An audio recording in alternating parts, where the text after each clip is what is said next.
Falcom's Trails series has been going on for 20 years, and not only is that an achievement on its own, the fact that they've managed to keep this one continuous storyline on track for 10 games is nothing but spectacular. And now, the 11th game in the series, Trails Through Daybreak, is finally releasing in the West. Is it a worthy continuation for the franchise? Let's find out. But before that, a very brief Trails introduction for the potential newcomers to the franchise. Trails is a long-running JRPG series set in the continent of Zemuria, consisting of different nations. The games are split into arcs, having different core group of characters and taking place in different countries. The first game, Trails in the Sky, is the most optimal place to start, but you can definitely enjoy Daybreak on its own and then go back if you feel like it. I have a separate video introducing the series and the games and where you can start that you can check out right here. But now to the review. Trails Through Daybreak starts a new arc in the Republic of Calvard, the eastern superpower of Zemuria. Our protagonist is Van Arkwright, a sort of a private detective, or a Spriggan as the game calls it. Van operates his own investigation business called Arkwright Solutions Office, solving all manner of problems his clients bring to him. Van is a fascinating protagonist as he has a big heart but a bit dubious moral compass as he works for both sides of the law. He is never what you might call evil or villainous, but the shade of grey makes him more than the traditional paragon of justice. Add in the way he interacts with people around him and his character quirks of loving cars, sweets and so on way too much, and we have one of the most entertaining game characters I've ever had the pleasure to play as. And I do have to mention, as a Finnish person, the way the game talks about Sona, even including the Finnish term löyly, was so lovely. The story of Daybreak kicks off fast as a student from a prestigious academy, Agnes Claudel, shows up at Van's door asking for his help to locate a stolen family heirloom that ends up being more than just a piece of antique, as a powerful criminal organization seems to be after the same artifacts. Add in the involvement of Calvard's intelligence agency and the independent peacekeeping mercenaries, the Bracers, both including Van's old friends Renee and Elaine respectively, and you have a beautiful mix of political and personal intrigue. Van is very hesitant of letting Agnes tag along as she comes from a very sheltered life, but she demands it, leading to a great dynamic between the two as Van teaches Agnes about the dark side of society. Their growing bond and mutual trust is at the core of the story, and it was amazing to see different sides of them as they interact with the ever-growing main party. Well, if you insist, Van, then thank you very much. Having your support means a lot to me. Yeah, well, I'll be counting on you too. The game is split into chapters. Every chapter you always start at the game's main hub area, the capital city Edith. You go around town completing different requests for clients and learning more about what is going on. For one reason or another, the group then travels to another town in Calvard, solving some sort of a local problem that usually ends up linking to the main story. This structure might seem familiar from Trails of Cold Steel 1 and 3, and it definitely is similar but hugely improved. Not only do you get to explore a new town each chapter, the game also unlocks a new part of the capital city, making those parts of the chapter feel less repetitive. The tension for the main story slowly builds as you go on, and each chapter has a satisfying story arc on its own by introducing a new party member. I love this gradual build-up of the party where you can focus on one character in each chapter while adding layers upon layers to the larger party dynamic for the rest of the game. Overall, the whole party in Daybreak is quite awesome. There is a wide variety when it comes to the backgrounds and even ages of the party members, which is refreshing. Outside of the main characters, there are a lot of great side characters, like the family running a restaurant underneath Van's office and the reporters Marielle and Dingo. The game does have some bonding mechanics to learn more about certain characters, but luckily there is no romance system a la Cold Steel, so all relationships stay focused. The actual villains of the story are mostly interesting, they feel very sinister, and I like it when bad guys are actually evil. The members of the mysterious group Ouroboros of course make appearances, and Van's relationship with couple of them is quite interesting. Return?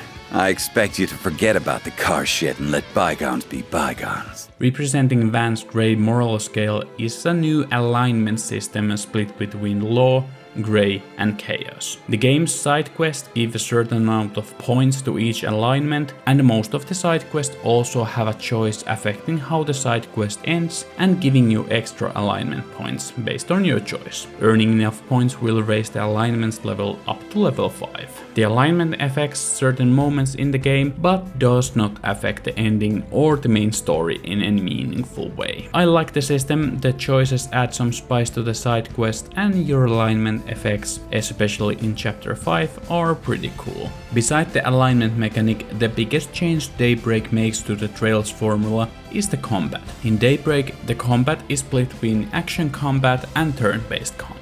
In action combat, you can fight against enemies in real time. The combat is simple, but an effective way to get through weaker enemies. Against more difficult enemies, you can start the fight in action combat, try to get the enemies stunned, and then seamlessly transition into the turn-based combat. In turn-based mode, you can move freely across your movement range each turn, which makes the combat flow way more fluidly than before, and it makes using AoE arts and crafts so much more fun, especially as some of the crafts can have bonuses depending on which side of the enemy are you. And you can link up with another party member by moving close to them for a bonus attack, basically a more dynamic version of Cold Steel's combat links. The only disappointing change for me is that the turn order mechanic is less fun, as turn bonuses are set and you can no longer steal a critical turn from the enemy. S-crafts, the character's super moves, are also changed a bit, as you can no longer execute them just by using your craft points, but you also need to use something called S-boosts that recharge as you fight. I always forgot to use them, but when I did remember, they add an additional strategy element, especially in longer fights. At few points in the game, there are also special fights where you fight as this monster Grendel with slightly different mechanics from normal fights. The game's progression is pretty simple. You level up and usually you get one new weapon upgrade for each character each chapter, with a new sub-weapon upgrade system as well. There are also a couple fun meta progression mechanics with the in-game achievements and the new food system. The battles can become a bit easy on normal difficulty, so if you are a veteran to the franchise, I do recommend playing on hard for some challenge. All you on this! Not only is the combat in itself changed, the way you set up your character skills is quite different from previous games. Everything starts from the Hollow Core, which is Daybreak's version of the Master Quartz, giving you different stats when using S-boosts. Then you need to add arts drivers to give your characters access to set of arts, with couple additional slots where you can add specific arts to round out your kit. And then we get to the quartz system. Daybreak's quartz system brings us closer to the origins of the system from the Sky games, where each quartz has a specific elemental values, and to get access to special skills you need to reach a certain values by placing quartz in your battle orbments. The orbment is split into 4 lines: weapon, shield, drive and extra. Adding, for example, fire-based quartz to the weapon line can give you a chance to do additional fire damage with your attacks, but putting the same quartz in shield line gives you resistances against burn,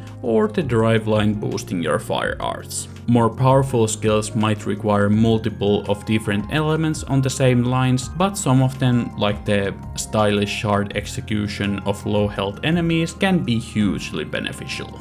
The new quartz system combined with the more dynamic turn-based battles and action combat creates the most fun and stylish Trails gameplay yet. And speaking of style, the overall graphical style is much more pleasing than previously. Falcom has been slowly improving its 3D engine, and for me this is the first time their 3D games and animations have looked actually great. The quality of small details is nothing special, but it doesn't have to be with the game's simple but charming anime style. The only real issue with the game's graphics is the lack of good anti-aliasing, which can create a lot of flickering edges, with the PC version having settings to deal with it, but PlayStation players are left in the dust. The main characters are beautifully designed and the NPCs are more detailed than previously, but that also brings forth an issue. Certain random NPCs have quite specific designs, and due to the restrained budget, they do have to constantly reuse them in many scenes, making it a bit distracting to see the same dude with the same graphic t-shirt show up as random lowlifes million times throughout the game. The voice acting, both in Japanese and English, is great, and the localization is really good. I do have a problem with the actual audio quality in the English release,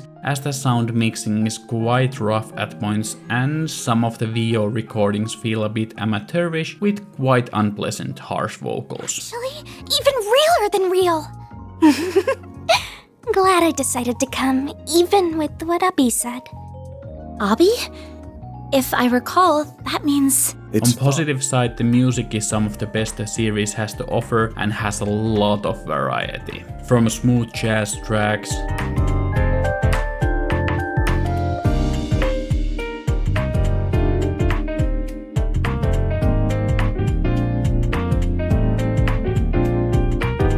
to rock battle themes,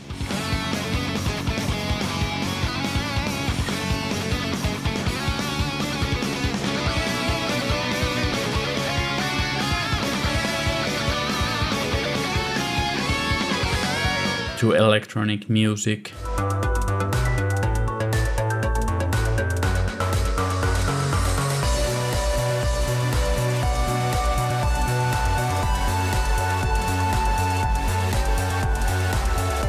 to even some ethnic instruments and everything else in between.